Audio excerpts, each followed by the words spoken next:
Good morning. I'm Reverend Judi Elia, and I'm here with my friend Milas LeConte.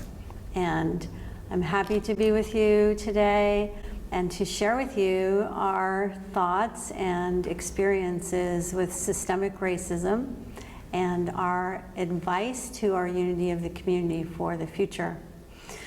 So Milas and I have been talking, and I'm going to ask Milas to repeat now for about the third time, just a little bit, Milas, about where you grew up and how you grew up and how you landed in Key West. Hello, my name is Milas LeConte. I was actually born to two parents that were in the military. My dad was 82nd Airborne and my mom was logistics and supply runner in the Army. I was born in Fayetteville, North Carolina, and we ended up moving to Miami when I was about 4. My dad had bad allergies at the time, still does, but Miami was a better place. I ended up in Key West about 20 years ago after my parents got a divorce, and I've been here ever since. Before we get into Key West, can you tell me, what was your first experience of racism? You really went, what was that? My first experience of racism, I had to be around maybe 8 or 9 at the time. I was riding my bike down the street from my parents' house. At the time they were together and it was, different. We could ride our bikes almost anywhere. I rode to this little convenience store that was owned by local Hispanics or so, and the gentleman in the store followed me around everywhere. Just asking me questions. How much money do you have in your pocket? You can't afford this. Criticizing me about how can I even be in this store if you're not gonna buy anything? And so I spoke to him in Spanish, asking cuánto and the prices of certain products in the store. He was amazed that I spoke Spanish. Then he asked me, was I born here? I said, yes. I said, I was born here, I'm an American. He told me, oh, you're not a real Hispanic. I said, what do you mean? He said, if you didn't have a green card, if you didn't struggle from the other country, then you're not a real Hispanic. He said, you're barely speaking Spanish now, is what he told me. So I left. I left the store, I rode back on my bike, told my dad. My dad grabbed me, we drove fast to the convenience store I told him about. I've never seen my dad so angry, yelling at somebody in Spanish. So tell me about your ethnic origin. I know your mom, so I know that you have both African American and some Native American on her side. And you have some you told me Pan American. Yeah, my dad's from Panama, where Noriega's from, if you know about the 80s and everything. Panama Canal, if you ever heard of it. He's Panamanian, born and raised there in Cologne in Panama City. We've been there quite a few times. That was my first language was Spanish, but because of the because at the time, the only language that was really being spoken a lot was English. I kind of just my Spanish language tongue took a back seat. So you're bilingual still? Poquito.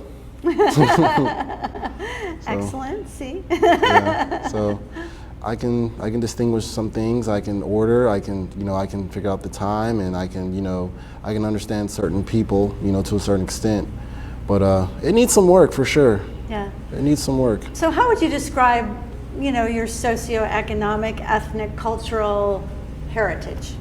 Diverse. I really just pen on the Panamanian side a lot because a lot of the culture is what I know. My mom's from South Miami. We were raised in Miami, but it's just I've met my family there, but I just know the Latin culture has always been, it's always been fun. The music, everything has always been just, muy caliente. It's always cool. Dear to your heart. Yeah, pretty much. I've been to the old country.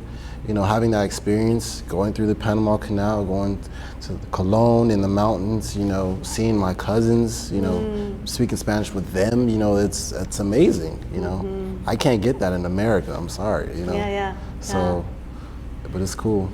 So, fast forward, you moved to Key West. You shared with me 2 pretty, to me, shocking experiences of racism. Tell us first about your experience at the Epic Teen Youth Center. I got denied entrance, basically.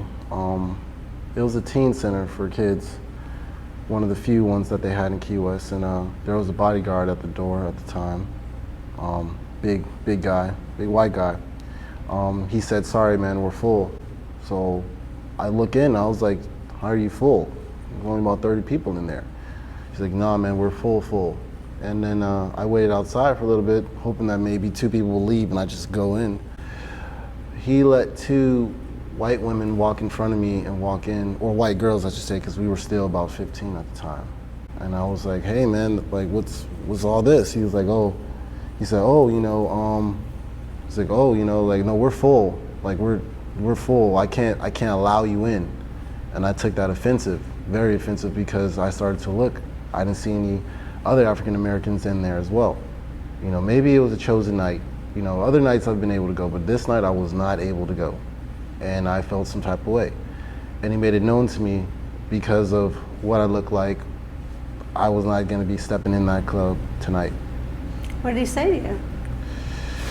He said, "No, man, you're not welcome. Like, do I need to spell it out?" He's like, "Do I need to spell it out for you? Like, just from your shade, you're not coming in here." Wow. And what year was that, Milas? 2005, I want to say around 2005. Wow. That is just so shocking to me. That was so right around the corner, and I've been hearing more and more about the segregation that's still happening in Key West, and it just really breaks my heart. I shared with you, when I was watching the movie Just Mercy, I was so outraged, but in my mind I thought these things happened like in the 40s or 50s or 60s or something like that. And then as you get into this movie about all of these African Americans who were unjustly jailed and on death row, and people knew that it was false testimony and non-corroborated evidence and all falsified and everything, they were still not doing anything about it in the 1980s, 1990s, like it's current. And I think that was the most depressing thing for me. That's when I really started to go, systemic racism. Oh my God, like I grew up in the North and I didn't see it.